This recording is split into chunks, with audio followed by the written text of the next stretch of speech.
देखो एक बहुत इंपॉर्टेंट जानकारी मैं आप लोगों के लिए लेके आया हूं। बात करते हैं सीजीएल 2019 के एग्जाम की। तो साल 2019 का पेपर हुआ साल 2020 में। सीजीएल टीयर 1 का पेपर होता है 3 मार्च से लेके शायद 11 या 12 मार्च तक था, बीच में होली पड़ी थी, एक दिन की छुट्टी भी हुई थी शायद।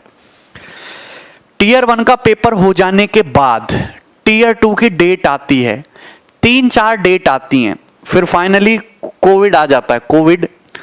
उसके बाद डेट जो अभी जो डेट डिसाइड की गई है कमीशन की तरफ से, वो उन्होंने पहुंचा दी नवंबर से। वो कह रहे हैं कि हम नवंबर में पेपर लेंगे, 2 नवंबर से लेके 5 नवंबर तक। ठीक है मेरे प्यारे भाई, 2 नवंबर से लेके 5 नवंबर तक हम टीयर 2 का पेपर लेंगे। ठीक है, जिसमें लगभग 1.5 लाख के आसपास बच्चे सीजीएल मेंस का वो बैठेंगे।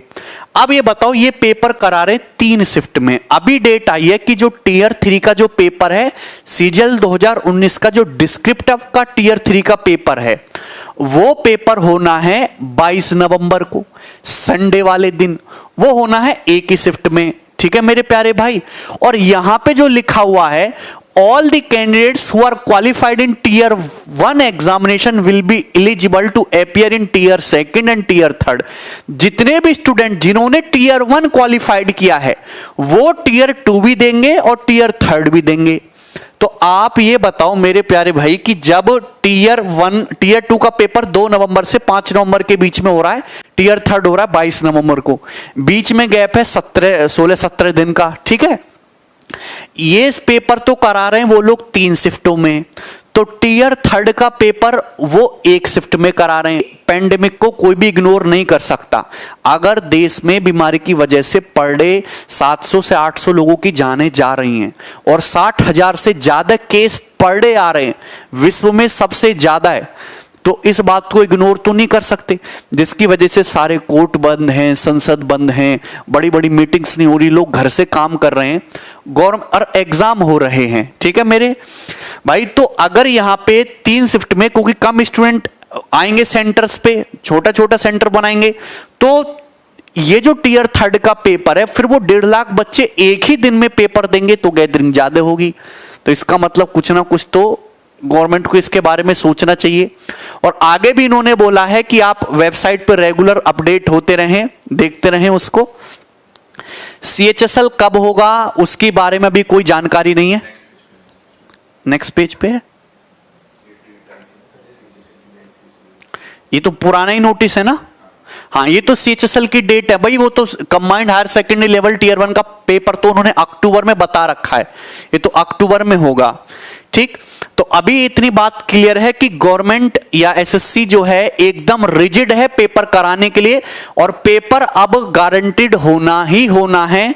मतलब अगर भगवान ना करे कोई प्रॉब्लम होगी, अब पेपर नवंबर में होना ही होना है। 2 नवंबर से 5 नवंबर के बीच टियर 2 का पेपर होगा और 22 नवंबर को टियर 3 का पेपर होगा। ठीक है, और ये 2019 का एग्जाम है जो कि साल 2019 में हो जाना था, पर 2020 में आके हो रहा है। अब 2021 से सीईटी होगा। आप मुझे बताओ कि आप साल 2020 में 2020 का पेपर होना चाहिए, 2021 से सीईटी होगा। सीजीएल 2020 के नोटिफिकेशन की भी कोई डेट नहीं है, कब नोटिफिकेशन आएगी, कब टियर 1 होगा। अब आप ये बताओ कि साल खत्म होने में 3 से 4 महीने बचे हैं, बच्चे सीजीएल 2020 की भी तैयारी कर रहे हैं। ये बताओ कि अगर 2020 में अब एग्जाम 3-4 महीने में तो होना पॉसिबल नहीं है, इसका मतलब ही होगा कि अब 2021 में तो सीईटी होगा। तो प्रॉब्लम यह है कि क्या 2020 का सीजीएल होगा कि नहीं होगा, क्योंकि बीच का 1 साल तो खत्म ही हो गया। 2020 में नोटिफिकेशन आई नहीं, एग्जाम हुआ ही नहीं, और 2021 में सीधा सीईटी हुआ। 2018 मेंस का, ये तो बात अच्छी है, लेकिन इसके साथ साथ 2018 के बच्चे अटके हुए हैं। 8,000 से ज्यादा बच्चों की जिनकी ज्वाइनिंग रुकी हुई है, जिनको नौकरी की उम्मीद है, 8-9 महीने से रिजल्ट अटका हुआ है। तो गवर्नमेंट को यार रिजल्ट के बारे में भी सोचना चाहिए, है ना। आईआईटी जेई और नीट का पेपर कराने लग रहे हैं ये लोग। 27 लाख स्टूडेंट आईआईटी जेई और नीट का पेपर देंगे, है ना। और हमारे मतलब कोर्ट ने भी बोला है कि हम सिस्टम को ऐसे रोक नहीं सकते, बच्चों की एजुकेशन चलती रहनी चाहिए। पर इसमें एक अपवाद है। अपवाद क्या है? एजुकेशन चलती रहनी चाहिए, पढ़ाई होती रहनी चाहिए, पर नौकरी नहीं मिलनी चाहिए। यही तो सिंपल पॉलिसी चल रही है। पढ़ाई चलती रहनी चाहिए, पढ़ाई के एग्जाम होने चाहिए किसी भी स्थिति में, लेकिन नौकरी के एग्जाम 2-2 साल तक, 3-3 साल तक होते रहे, 5-5 साल तक ज्वाइनिंग नहीं आती। बताओ।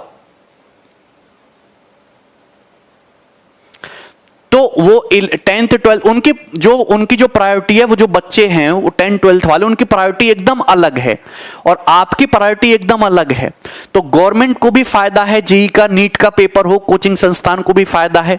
लेकिन ये जो नौकरी वाले एग्जाम में वो इतनी बारीकी से और इतने सही तरीके से क्यों नहीं होते जितनी तरीके से ये बाकी एग्जाम कराने पर अड़े हुए हैं।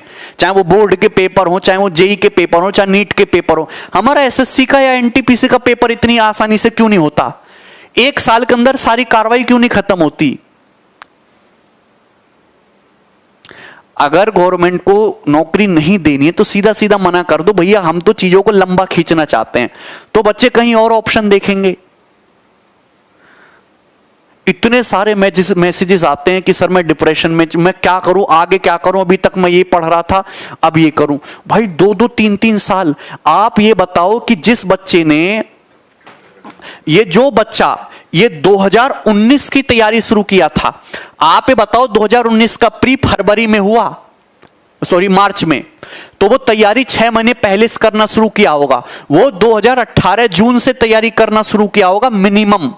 2018 जून चला गया, 2019 चला गया, और ये देखो 2020 है। ठीक है भाई, अगर मैं देखूं तो लगभग 2 साल तो यहीं पे हो जाएंगे, और 2 साल के बाद अभी ज्वाइनिंग आने में कम से भी कम 2 साल और मान लो तो 2.5-3 साल में एक बच्चे के हाथ नौकरी आ पा रही, वो भी बहुत, जो भगवान के यहां से किस्मत लिखवा के लाया जबरदस्ती कि लिख दो कुछ, उसकी 3 साल मिनिमम। कोई इस पे बोलने को तैयार नहीं है, हमारी बातों को कोई सुनता नहीं है। अगर कोई ऊंची आवाज उठाता है तो उल्टा सीधा केस लगा देते हैं, देशद्रोही बोलते हैं उसे। सर आप गवर्नमेंट के खिलाफ बोलो, नौकरी के बारे में बोलो, आप उल्टी सीधी बातें बोलते हैं। इस देश का सबसे बड़ा मुद्दा केवल एक ही है कि यहां पे सबसे ज्यादा युवा हैं, युवाओं में टैलेंट है, उनकी नौकरी लगनी चाहिए बस। दिस इज द बिगेस्ट मुद्दा। बाकी सारे मुद्दे तुच्छ हैं। केवल हमारे जो बेरोजगार युवा हैं, केवल उनकी नौकरी लगनी चाहिए। गवर्नमेंट का 100% ध्यान कम से भी कम 1 साल के लिए इस बात पे हो, अपने 5 साल के कार्यकाल में से सारे काम जो अटके पड़े वहीं अटका दो। केवल एक ही फोकस होना चाहिए कि यहां पे हमारे लड़कों की नौकरी लगनी चाहिए,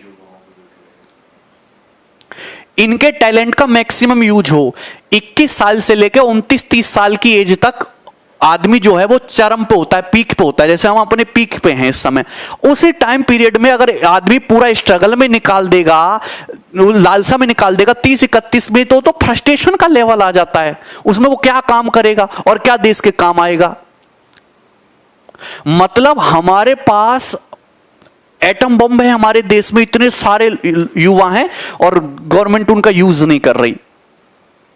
कमेंट दिखाओ एक बार मुझे।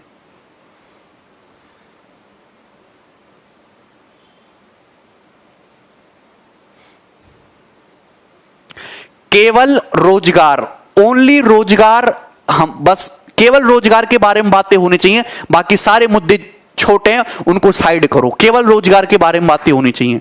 रोजगार नहीं है तो कुछ भी नहीं है। मैं तो करता रहता हूं गवर्नमेंट के बारे में, कहीं ना कहीं से कुछ बोलता रहता हूं कि बच्चों का कुछ ना कुछ तो हो। हमारी बातें देखते हैं 1 लाख 2 लाख 3 लाख लोगों तक पहुंचती है, पर कोई सुनने वाला नहीं, कोई एक्शन नहीं होता। अब आप देख लेना, खुद ही देख लेना कब तक ज्वाइनिंग आती है, कितने लंबी चीजें खिंचती हैं, कैसे 2020 का पेपर होगा, कैसे एनटीपीसी का पेपर होगा। अरे बताओ यार, एनटीपीसी का पेपर होना था 2 साल से, 500 रुपया तुमने लेके रख लिया, 1000 करोड़ से ज्यादा तुमने कर लिया, एक आप वेंडर नहीं डिसाइड कर पा रहे कि बच्चों का पेपर ले लें। जिनको एग्जाम क्लियर हो गए उनको आप ज्वाइनिंग नहीं दे रहे, और ज्वाइनिंग करने के लिए अगर प्रोटेस्ट करने जाओ तो उन पे लठ बजते हैं। 12 लड़कों के सिर फूट गए जो वहां पे अपनी नौकरी की भर्ती मांगने गए फाइनल। आप कहते हो कि आत्मनिर्भर बनो, अगर हमको केवल आत्मनिर्भर ही बनना है तो आपकी जरूरत क्या है, हम सारा काम खुद ही कर लेंगे। आप तो हम पे निर्भर हो और हम आत्मनिर्भर बन जाएं, ठीक है।